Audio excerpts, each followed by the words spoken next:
այս իշխանությունը տնտեսապես սնանկ է, նրա վրաց քաղաքականությունը այլևս չի բերում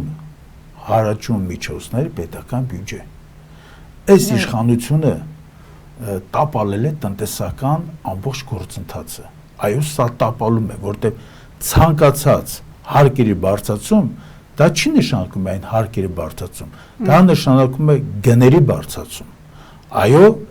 այս իշխանությունը գնում է գների բարձրացման ճանապարհով, հիմա դուք ասեք ինչու համար, շահը որն է, շահը հետևյալն է, ինչքան գները բարձր կլինեն, այնքան բարձր գներով ապրանքներից ավելի շատ հարկ կգա պետական բյուջե,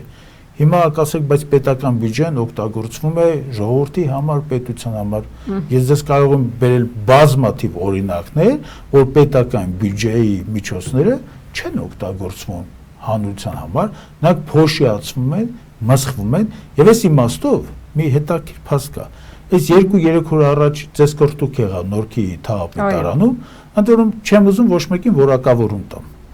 բայց մենք պետք է այդ անձերից վերանանք, կարևորագույն հարցը, որ այս ամեն ինչի հիմքում ընկած էր, դա սուբվենցիայի հարցն էր, դա պետական միջոցների հարցն էր, որովհետև այս մարդիկ գնացել են ինչ-որ թերությունների են արձանագրում, այն կողմը, որ այդ թերությունները,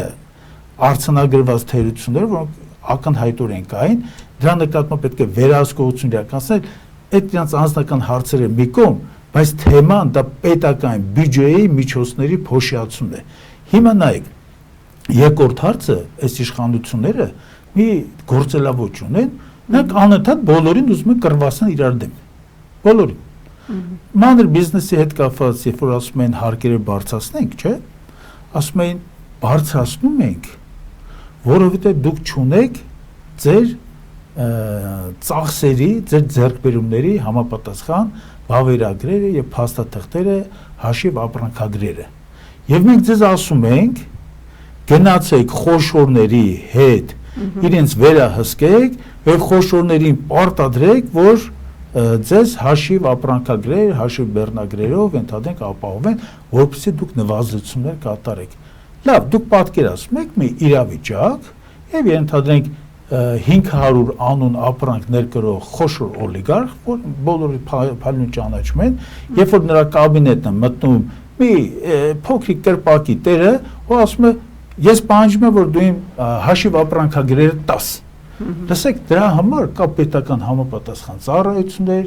որոնք կոչված են օպերատիվ հետախուզական այդ միջոցառումներ իրականացնող լիազորություններով, եթե դուք չեք կարողանում աշխատել, այդ խեղճ ու կրակ մարդկանց ում վրա է քսի տալիս։